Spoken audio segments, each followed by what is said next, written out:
And good morning. Welcome to another season of Coach's Corner here on the Highline Activity Network. I think we're kicking off season number 5 of the Highline Activity Network, and we'll be here every Thursday morning at 7:30 with Coach's Corner. Might give them some time during the holidays to take time off. But we're going to kick things off with the Valley City Highlander boys tennis coach Matt Nielsen joining us. How you doing, Coach? I'm doing well. Thanks for having me. Yeah, I'm glad you're here. Did you have a good summer? Had a great summer. We did a lot of tennis. First year that we did a very organized through the Parks and Rec 7 through 12, 12th grade tennis this summer, and we had a ton of participation. So great summer.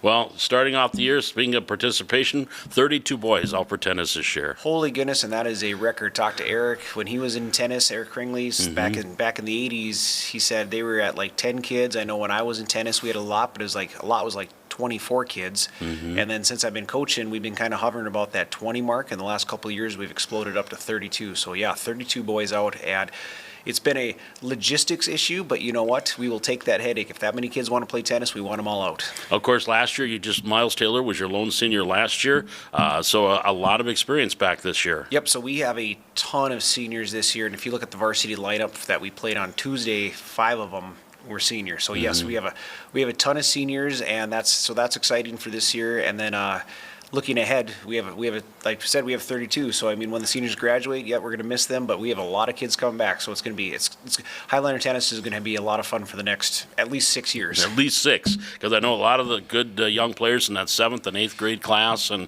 maybe even back into the 6th grade class. A lot of good young players. Now, you started the season off at a quad and took 3rd place at a quad earlier to kick off the year. Yep. So we played West Fargo and Wahpeton and Fargo North at the quad. I put the lineups out there to get experience, so it wasn't necessarily to win. And if looking back at it, I think if we would have put the lineups out to win, we would have pushed for a championship as well, because all the teams were that close. But it was a good day of experience. One big one was Cole. Cole moved from number 6 to number 2 on the year. So he's Cole Haugen. He's a junior. So to bump up to 2, it's a different game than playing number 6. So he learned quite a bit in those matches about. He likes to hit the ball hard. In singles, a lot of times, number 1 is hit the ball in, and then if you can hit it hard and in, that's good, but hitting the ball in is more important. So he had a good experience there. Noah Tulp went 2-0 on the day. He's a senior. Then Noah Tulp followed that up with a singles win against Shanley. So he can claim he's undefeated on the year so far. So he's the only one that doesn't have a loss yet. He is a senior too. Noah is a senior. Noah's a senior. So it was a good day at the quad. We then followed that up on Tuesday with a home match against Shanley. I think we were a little too excited that match. We definitely double faulted too many times. We hit too many returns out. And then just on our ground strokes, we overhit. So we got to get back to fundamentals, and that's what we really worked on yesterday was, man, you win tennis matches by hitting the ball in. And when we talk about tennis, we always go, number 1 is thumbs up, you hit the ball in. Right. 2 is you put it somewhere. Okay. 3 is you have good depth. 4 is you got good spin. And 5 is pinky power. So you use that. Okay. But we kind of focused on, we wanted to hit the ball hard. And no, you got 4 things that you should be doing before you hit the ball hard. So we went back to the fundamentals yesterday of, let's get our serves in, you get your returns in, and then we play from there. Because and like Coach Eric always says, how do you win in tennis point? You hit the ball in one more time than your opponent, and you're guaranteed to win the point. And that's so I mean, back to just fundamentals of do that, and then we can figure out how to finish a point later. Simple philosophy. Yes.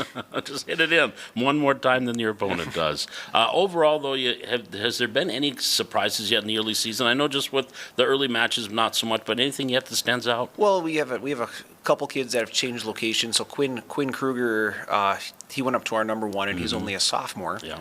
And he got 2 wins against Shanley. So he won at 1 singles and 1 doubles against Shanley. So we had 3 wins on the day. The other one was Noah Tulp. So, I mean, that was pretty great for Quinn to move up and feel that success right away. Kellen and Quinn at 1 doubles. Their first set, they played a good set, and they won at 6-4. But in that second set, their footwork was just amazing, and when that ball was coming, you could tell they knew where their opponent was, they knew how the ball was going to act, and they just made so many fantastic decisions that were high consistency decisions, and they won that second set 6-0. So that was a surprise. I mean, I was hoping we could win the match, but I was not expecting oh, we're going to beat them 6-0 in the second set, but they played some amazing tennis. So they're going to be partnered up again today against Fargo South. Fargo South graduated a couple. We were number 11 last year. I think they were number 10. Okay. They graduated a few, but their number one, Josh Wilkinson, is a heck of a good player. So he'll be at one doubles with, who knows, their 2 or their 3. So can we deal with Wilkinson's pace and consistency because he's a good player? But 2 is, can we hit it to his partner? Because his partner is going to be nowhere near as good. I'm not saying he's going to be bad, but he's going to be nowhere near as good as Wilkinson. So can we focus on hitting it to him and not letting Wilkinson play much of the tennis match? Is this going to be a good barometer to see where you guys are at against a team like this? Yep, Shanley was a good barometer too. Shanley, we lost 6-3. We were hoping we would be a little closer on that one, maybe even win that one. But like I said, we just didn't hit the ball in enough. But South today would be an excellent barometer too. Like if we win this one, then the hope would be, okay, if we get this one, we're gonna probably host a play-in because we're favored in another match here. So hopefully we can at least host play-in match or even get out of it. But if we lose this one, it's going to be, hey, we need to figure either figure out what's happening in our minds or how to attack more or do something. Because if we lose this one, that means, looking at the EDC, South and us are probably picked to finish 8 or 9. So if we lose to South, then we're probably picked to finish 9th. So we'd have to come back and figure out, okay, what's our goals for the rest of the season, and how are we going to improve to make sure we can compete and win a play-in match and hopefully win a match at Regions. Speaking of goals, do they change as the year progresses? So I really went hard on goals after a coach's clinic a few years back before we developed our current philosophy. And when we went hard goals as a team and individuals, everybody just flailed because then you're in your own head and you're like, I'm supposed to win 2 games or I'm not supposed to double fault more than 2 times, and you just tighten up. So we got rid of that and said, hey, you know what? Goals are good. Like, you should have a goal for yourself. Like, I want to be better. I want to play number 2. I want to qualify for state. You should have a goal, so that gets you out on the tennis court. It helps you work hard. But when you're in a match, your only goal should be, I'm doing everything I can to win just this point. Okay. You can't focus about the end result. You can't focus on points before, because if you focus on either one of those, you're not in the moment and you're going to choke. You're going to tighten up. You got to just play this current point. So you have to be positive and you have to believe that you can compete for this point and I can get this point. And if you can do that, the result will take care of itself. So I've gone away from goals as a team, but I tell them you should have a goal as an individual, because that's what gets you to the court in the off season, and that's what gets you to work hard in practice, is your own goal of what you want to do. How about your junior varsity and the younger players? Did they get some matches yesterday? Tuesday? Yep. So we've had everybody got some matches in. So we had 32 out, and Shanley brought a bunch. So we used City Park, and so all 9 courts were going for many hours on Tuesday. So we do have a lot of younger ones that are coming up. So the Ian down at City Park, it was Ian King that Susan Kringley talked about. Like, he played some fantastic tennis down at City Park and was a leader. The other exhibition matches, Andrew Hoff, a 7th grader that's coming up, that our exhibition matches, we played 9 matches. We won 3 of them. All 3 of them was Andrew Hoff with different partners against different opponents each time. So, like, he proved himself there, and actually we're switching our lineup up a little bit, and we're actually going to try Andrew Hoff in 3 doubles today at Fargo South. So, like, and I tell the guys that our positions are not set. Like, it's going to be based on results, based on practice, based on what coaches see. So Andrew proved himself on Tuesday, and he hit the ball in. That was the big thing, is he hit the ball in, and he didn't hit it to the opponent at the net.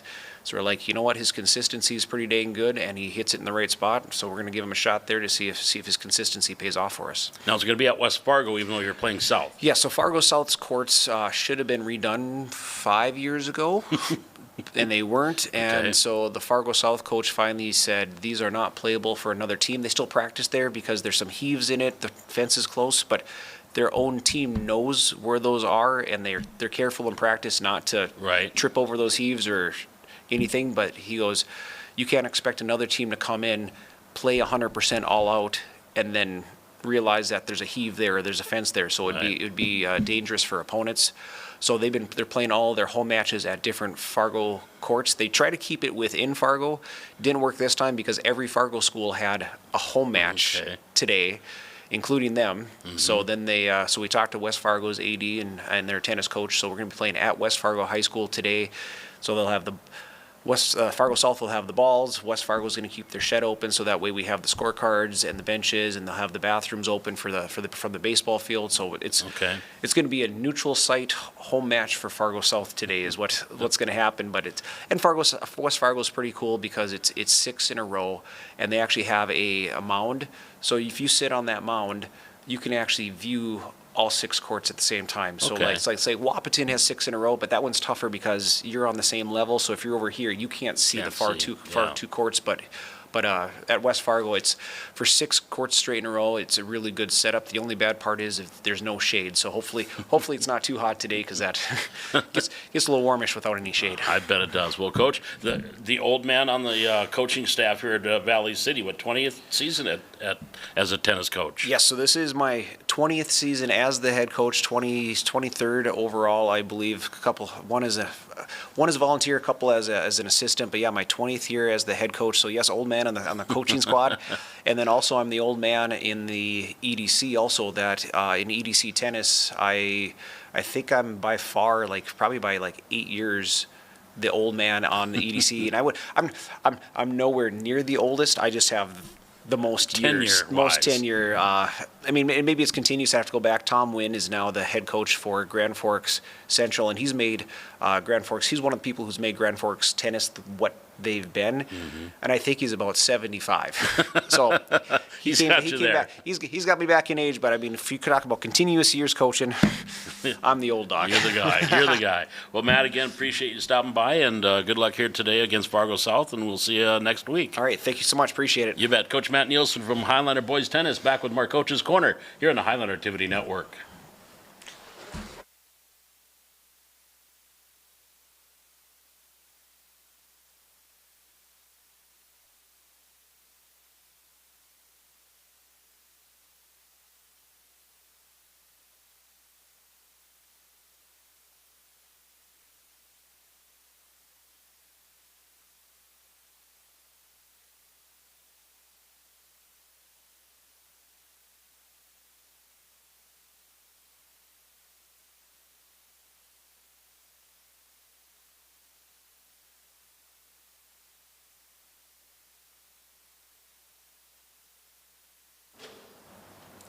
Back here on Coach's Corner here on the Highlander Activity Network, and now talking Highlander volleyball, and Coach Cynthia Clable joining us from the Highlanders. Good morning, Coach. Morning. Ready for another season? I am, yes. You're probably ready after last season ended. Right, yeah. to get started. I feel like we didn't stop. We had summer, was pretty busy, and then right into it. So, yeah, it's been good. Very successful JO season this summer for Valley City volleyball. Yeah, the 18s did really well. They went down to Arizona, they picked to go, and they won one of their brackets. I'm not sure which level it was, but yeah, they did really well. How key is that, playing that JO and doing that off-season workout, get them ready for the fall? It's so good. I mean, just for them to get their hands on the ball a little bit more, hear from different coaches' perspectives, I think it's a great thing for them. I've had a lot of girls also do a bunch of different strength and conditioning on their own somewhere, and some of that has helped. Allie's program has helped. They're doing a lot, even when you don't see what they're doing. So, yes, that JO program is great. You still got a couple weeks before your first match, September 9th, for the official start of the, as far as matches played. How has the preseason gone and practice looking so far? It's going great. They have great energy. I feel like they're a super cohesive group this year. They're all smiling. They're having fun. But they also have that, every single one has a competitive drive. So sometimes I'm like, okay, yes, you made a mistake, but let's change that face because, they're so competitive, right? Yeah. But they have so much fun. Yeah. You did graduate a handful, but you've got a lot of good core players back this year. Yes, Ava, Bailey, Jovi are gone. Some good players that we had last year. Great leaders. They were great on the court for enthusiasm. But we have some awesome ones coming up. Katie Koka, Kinley, Suffolk. Yep. Dakota Potratz, we have Maddie, Freeze. It's great. And different this year now, that 3-class system reaches into the volleyball and comes into volleyball. So we open up with Kindred and Central Cass.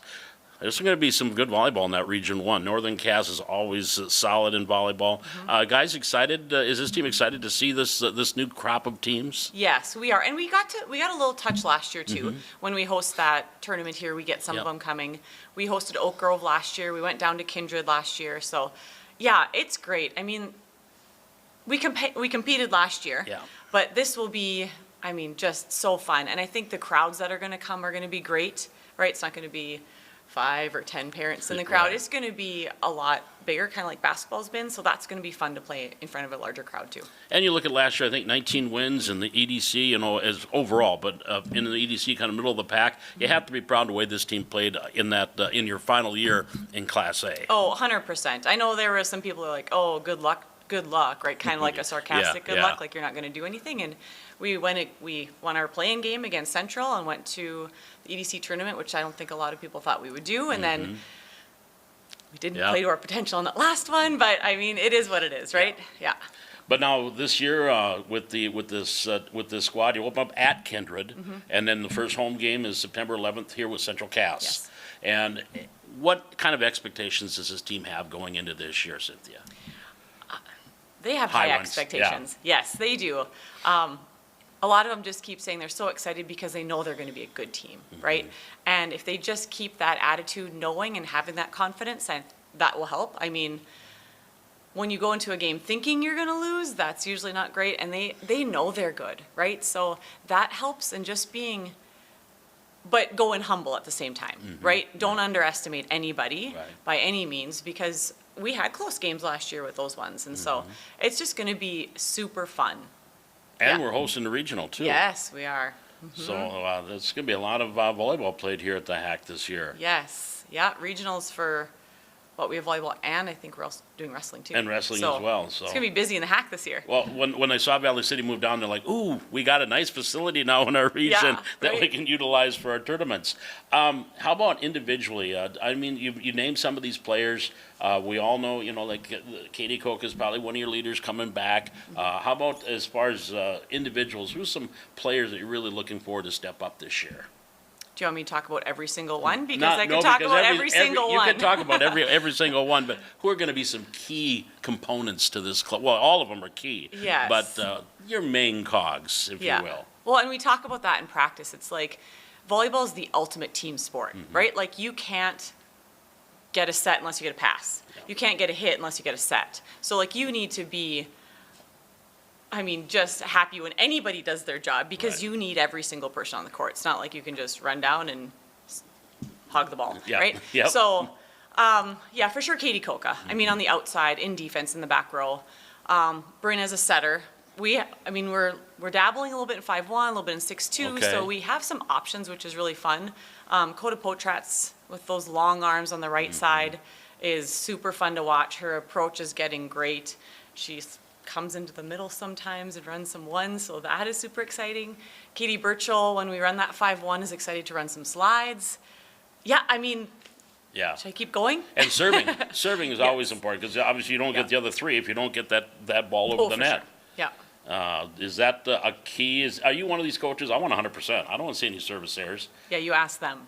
Yes, for sure. One serve, I'm like, come on, you might as well just roll the ball underneath. Like, and then, you talk about seams, and even if you're not sure, if we don't give you a number, at least you still know, like, where you should be serving if we don't give you a number. So, yeah, for sure, serving. Would anything less, this is putting you on the spot, and I apologize, but, it's my job. It's what I do. Would anything less than a state tournament could be considered disappointment? Do you count your eggs before they hatch? In my opinion, yes. Getting there. Getting there, for sure. Yeah. Yeah. Oh, this team has so much potential. Yeah. I think even if we were in AA this year, we would be competing. So, yeah, I'm super excited for what they can do, as long as we keep our injuries away. I know Sky Nielsen has been dealing with some injuries now. So, I mean, but we have others that are filling in, and but to answer your question, yes. Same coaching staff back again. Yep. So with Vanessa and Michelle and Cam, and I believe Liz now working with the 7th and 8th graders. Yep, and then Jill Rishmiller, actually, That's right. we hired her for 8th grade. Okay. So it's awesome. She played at VCSU. She's very knowledgeable. She's super excited. She has some girls coming up too, so she's Okay. invested. So, yeah, it's great. Good numbers too. Yes, the only one is like, I think 8th grade has like 11 right now, but 7th grade we have 21. Okay. So, yeah, numbers are good. All right. Well, it all gets started in 2 weeks, a week and a half. September 9th, Yeah. the first match. First match here at the Hack, the 9th against Central Cass. I'm ready to get going. It's going to be a fun year. Yep, for sure. Appreciate it, Cynthia. Thanks. Yep, thank you. You bet. Coach Cynthia Clable joining us from Highliner Volleyball. Back with more Coach's Corner on the Highliner Activity Network.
Sorry. Back here on Coach's Corner on the Highliner Activity Network, and now we step into the world of cross country with first-year head coach Jessica Gregerson. How you doing? Good, good. Well, first year cross country, but you've been with the track program for a few years now. Yes, yeah. I've been coaching track for 9 years. So, this is my first year in cross country. One in the books already, one meet already in the books, and that was the originals, the original Invitational in Jamestown. Yep. Pretty good showing for both the boys and girls. Yeah, they did a great job. We had Jack Sorby was our top boy runner, and he placed 24th or 26th, I believe. But among the Class B runners, he was third. Yeah. And that was pretty fun to see. Cadence Fetch was 38th overall, but among the Class B runners, she was 9th. So again, really fun to be able to look at that, where we fall with the Class B schools. And that's one thing that Class B now again with everything for a lot of our sports, we're in the Class B, and that's one thing you and I've talked about, and they've talked about before. You look at the scores last year when they were Class A, they would have done real well in Class B, and that first meet in Jamestown was a great example of where this team can place. What kind of expectations do you guys have this year for this cross-country team? Do you have any? Did you set any goals? We haven't put down as far as where we want to be team-wise as far as getting to regionals, but when we start seeing some more results come in with other Class B teams, then we can kind of see where we're falling with that, and so we'll be setting those goals as we get there. Right now, we're just looking to just kind of get into the groove of things, get competing, and obviously we're always trying to set our PRs. So at practice, we're recognizing when the kids set their overall PRs for a certain distance, we're recognizing when they set a PR for that course. So in Jamestown, we had 7 kids set their PR for the Jamestown course, and that is the course that they run on for state. Right. So that's always a fun one to see their progress on. And we had 3 kids place in the meet, so they recognized the top 20, and we had 3 kids in there. So that was pretty awesome too. So coming up today at Breckenridge, we have they're giving awards for the top 10, and so we have a few kids that are really trying to break into that top 10 today. And how about numbers? How are you sitting on numbers? Looks like you got a good numbers here. Yep. We have 27 runners. And a lot of young runners, a lot of 7th and 8th graders, which is awesome to see the future of the program coming up. And we have our upperclassmen have been amazing leaders. Our captains are really stepping up and doing some fun things. On the girls' side, names that'll stand out. You have Addison Fetch, Cadence, obviously. Yep. You'll have. I had them written down. I'm trying to memorize them to see if I can do this. Nora Woolhart is Yep. one in there that's as far as the girls are concerned. And I knew I'm going to have to look at. I'm going to have to look at my sheet. Autumn Anderson, that was the Yep, one I always there you forget because I should not forget Autumn and Courtney Macha. This is Courtney's first year. Yeah. Yep, and she has really been showing great improvement in these first few weeks and a lot of grit, so she really wants to get after it. And a lot of younger players. Well, Claire Haas is another one. That's Yep. those kind of your varsity runners, those 6. Yep. Yep, and then, so those are kind of our veteran runners that have run varsity before, and we have Emma Trapp and Camden Kappeman that did a fantastic job in the JV race on Saturday, and they're going to be running in the varsity race today. Okay. So that's exciting. And they got a handful of eighth graders that run in the middle school. They ran the middle school race Yep. too. Oh, I'm sorry, I misspoke. Emma and Camden ran in the junior high race yeah, on Saturday. okay, They're running in okay. the JV race, one So step they're moving up. today. They're moving Yeah, one step up yeah, into that. yeah. Okay. I do see them getting to that varsity level. They this year. eventually, Yeah. eventually. And on the boys' side, you mentioned Jack, Elijah Yep. Drummond, and Yep. Adrian Rivera. They're kind of your top three runners. Yep, and then we have Simon Trapp as well. He placed in the JV race Mm-hmm. on Saturday, and he's moving up to the varsity race. He is moving up to the varsity He race is. today. Yeah. Well, I know when he was a seventh grader, he was one of the only seventh graders that ran state and was Yeah. running a full cross country when he was seventh grader. So Yep. moving along now, and I believe a freshman now. Yes, he's a freshman. But so he'll be moving up, running varsity today, and also just looking at some of the other names on the boys' side. You mentioned Simon, Cooper Peterson, Kyle Coate. These are all freshmen too. Yes. A lot of numbers in those younger grades, Yes. don't you? Yep. Yeah, we're very heavy on the younger grades, which right now is very exciting for them to see their progress as they go, and then, they're going to be the future of our program, so really fun to have them around. Boy to Sioux is where you're running today. Are you going to get to go to the Minnesota and North Dakota side like they do in golf? I think so. They told us to park on the North Dakota side, so we're gonna we're gonna see where we end up. Yeah, Minnesota has parking regulations, so don't park over Yep, there. yeah. So you got to park on the North Dakota side.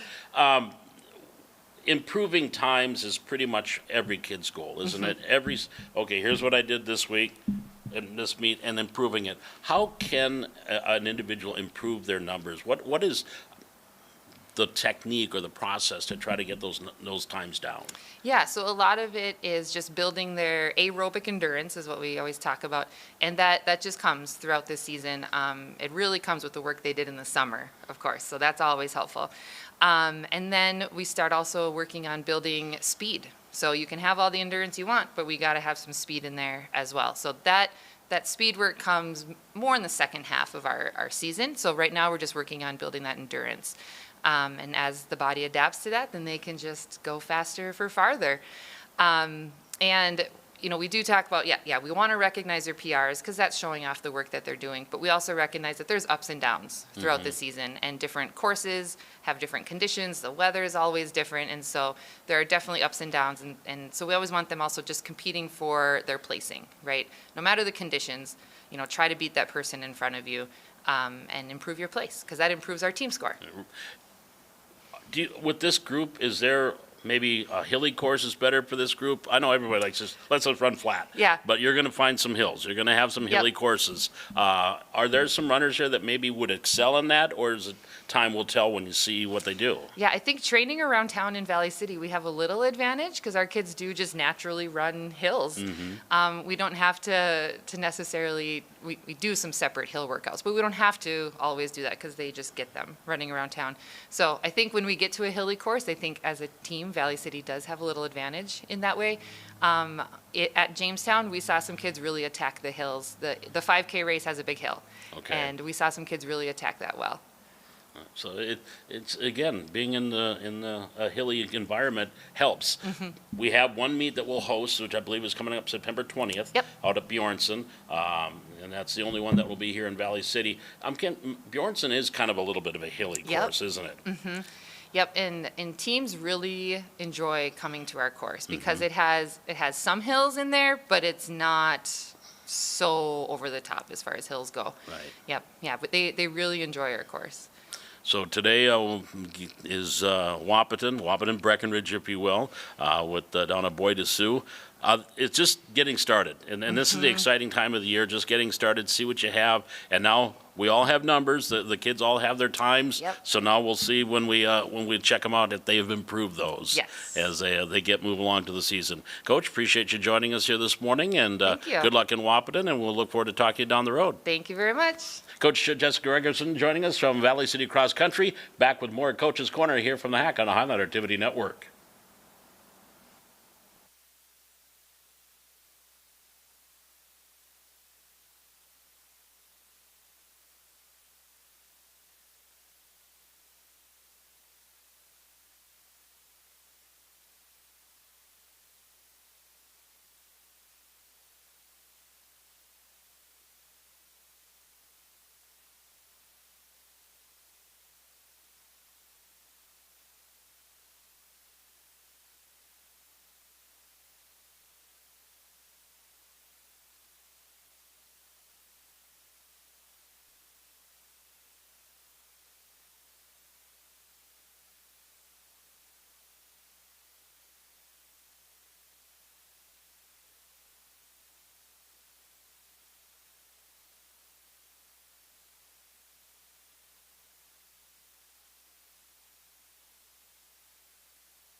Back here on Coach's Corner, the Highline Activity Network, and we are now moving on to Highliner soccer. Oh no, this is American football. It's American football. The good sport. The good sport is the good football, American football. Coach Chad Smith joining us from the Highliners, another first-year coach on the coaching staff. We just talked to one first-year coach. Now we have another. How you doing? Good. How are you, Paul? Well, we're ready to go. One game under your belt, and I guess the first question, just the overall thought of game number 1 against Velva. You know, we're 6 days away from Velva now, and it's kind of decompressed and everything. I was really happy with the way the kids played on Friday. They played their butts off. Mm-hmm. They were flying on the ball. They tried to do some things that were really good. Now we got to move the ball better offensively, and I think we all know that. We saw that. We recognize that. But I was really encouraged defensively of how well our guys played. I mean, we had almost 10 to 11 guys at the ball almost every tackle, and that's encouraging to see because they erased a lot of mistakes that they made by getting to the ball and tackling well, and probably held one of the better offenses and obviously one of the better programs in the state to 0 points going into late into the third quarter, and we had our opportunities. And it was a bend don't break type of defense. I mean, Velva did move the ball, but I think they ended up turning it over on downs 3 times, punted once, and the half ended another drive in that first half. So they were moving it, but then it looked like in the second half, maybe did our guys get a little gassed or just kind of get gassed a little bit, or did Velva change their scheme a little? I think it was more a momentum switch. Sure. I think after the touchdown happened where we missed 2 opportunities for a sack. When you go back and watch it back on the film, we missed 2 opportunities for a sack, but then we're playing 2-man. We lose coverage on all 3 guys, so all 3 guys on that boundary side actually lost all 3 of the guys, and the one guy scrambles out, and they hit that back corner. And I think it was just a momentum bubble burster. Because we talked at halftime, I told the guys, I was like, I think whoever scores here first is going to win this game, because it was just a tussle back and forth. Yes, we had been basically bend it but don't break, but we played just good enough offensively, just good enough defensively to keep this thing knotted up and said we were in a battle. So I think it was really just a momentum push. I really do. I don't know if we got tired at all. I think it was just more of a momentum thing. Your first drive in the second half, you moved the ball, but then some untimely penalties backed up a little bit. Yeah, something we recognized as a coaching staff right away, that we had an untimely penalty on almost every drive. I think of the 6 drives that we had, I think 5 of them had an untimely penalty somewhere in there, and we've got to fix those things. We can't have mistakes. We can't have false starts. We can't have a holding penalty. We can't put yourself in a bad down and distance, especially after first and second down. It's just they're drive killers. And when you are limited offensively like we were on Friday night, it shows up big time. Yeah. How about Jackson Thornton's, you and I have talked about this before, decision making? It looks like he made some good decisions. If he had to get out of the pocket, he just got rid of the ball. He did. The first snap of the ball game happened to be up and over his head. Something that we kind of worked on all spring about, hey, if you get a bad decision, don't make a bad decision any worse. Mm-hmm. So love the fact that he was looking when he rolled out, but when he threw it away, and he actually threw it like right at me on the sideline. I missed the catch, honestly. If you go I did see that. It, yes. But yeah, super athletic by me. Not a college athlete anymore. No. But I was just encouraged that he just made the smart decision. We told him, hey, value the football. And that's what we did on Friday night, is we valued the football. We didn't move it very well. So at times it's hard to teach a young quarterback. And when I say young, for him, he's into his first year as a starter. He's been sitting for 3 years. Right. But first year as a starter, to learn that when you take chances, you can take them in a calculated time and place. Backed up on your minus 15 is not a place to take a calculated risk and take a good throw shot. But if you're at the plus 50 and it's 2nd and 1 and we're taking a shot, take that shot. You know what I mean? Don't be afraid to pull the trigger. And if it gets intercepted, it gets intercepted in those situations. And sometimes with those deep balls in like a middle of the field situation, it's more like a punt situation anyway. So it's really teaching those kids and those young quarterbacks when it's the right opportunity to take a shot and when it's value the possession and continue to move the offense. Winning the battles up front is the key to football, the guys in the trenches. And you look at your offensive line, you've got some good size and good athleticism with that offensive line.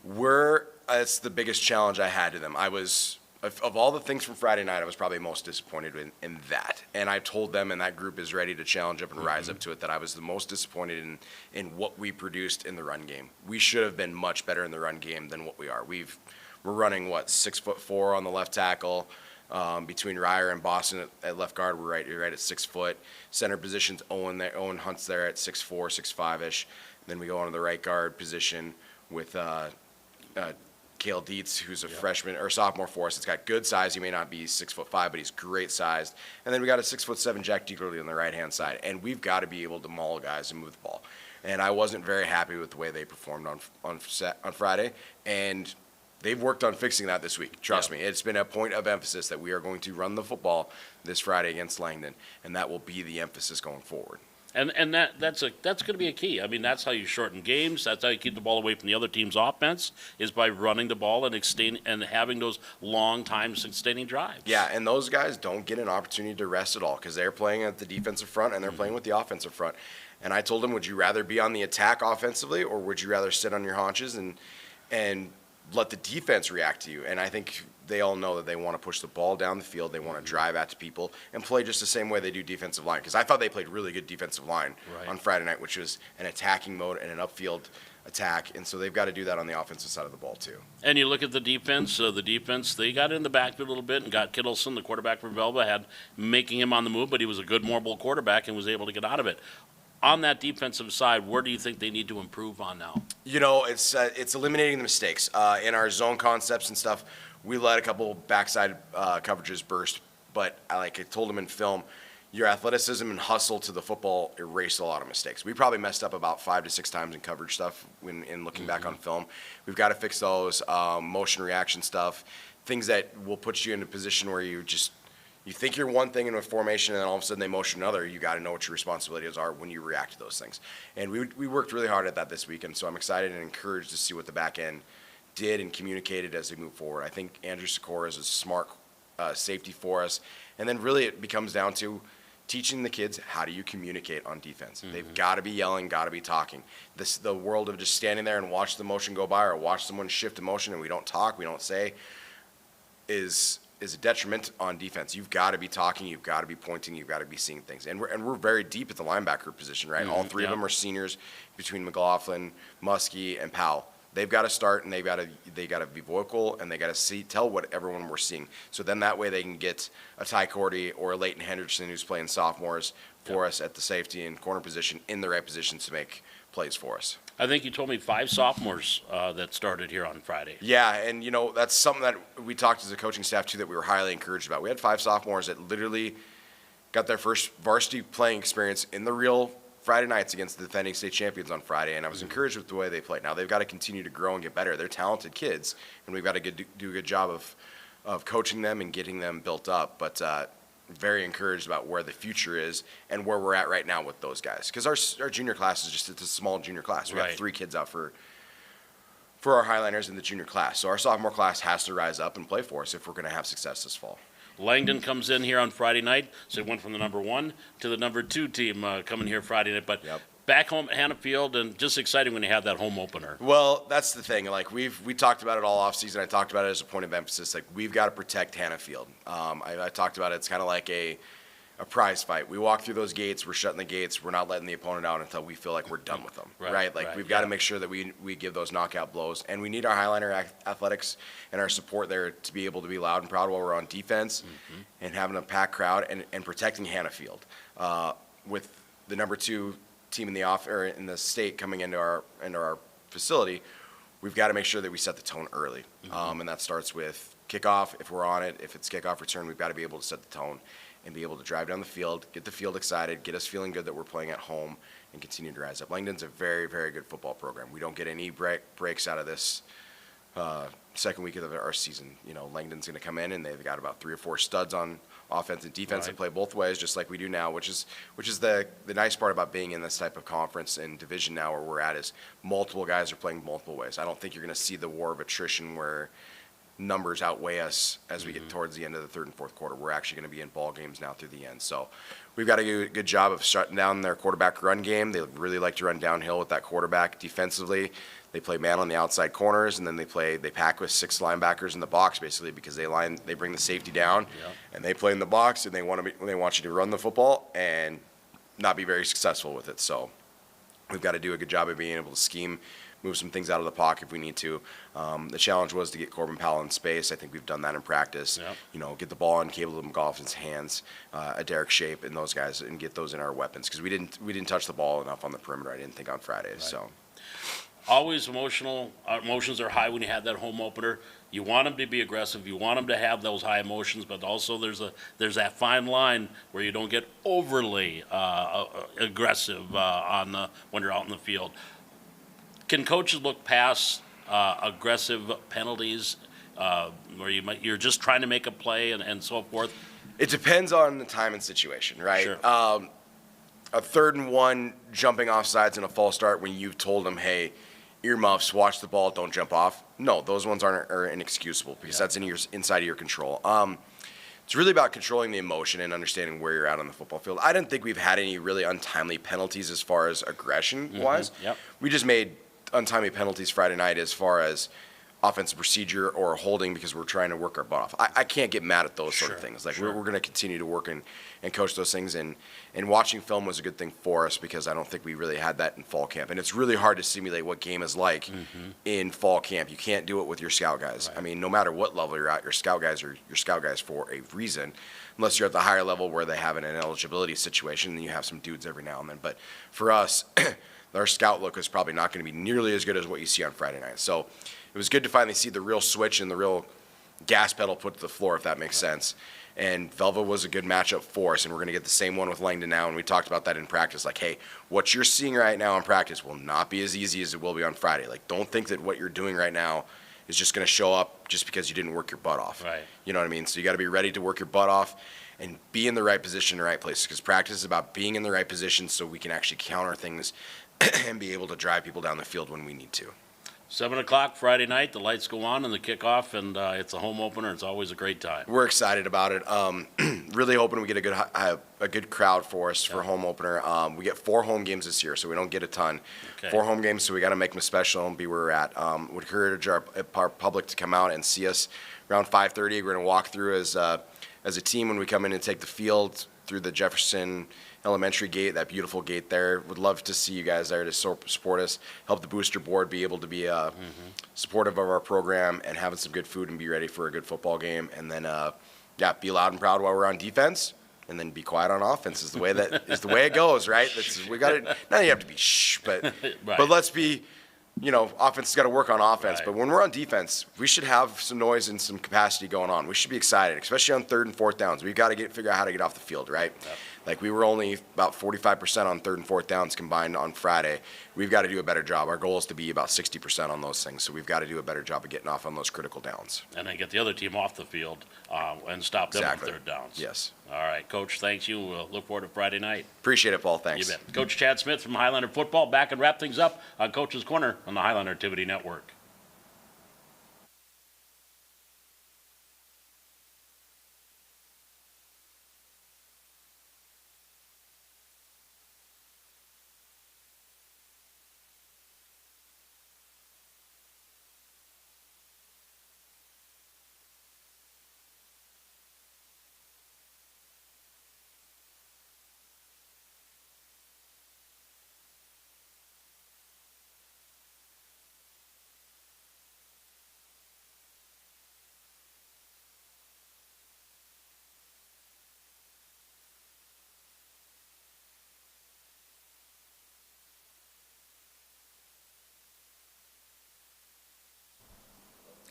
Back here on the Highlander Activity Network, wrapping things up for our first Coach's Corner of the 2025-2026 season. Golf, they're on the road. They're actually golfing right now. That's why Coach Tyler Van Bruggen couldn't join us today. They're down at Edgeley at Strickland Club and down in Edgeley. And a good golf season often running here for the Highlander team. 8 girls out for golf this season.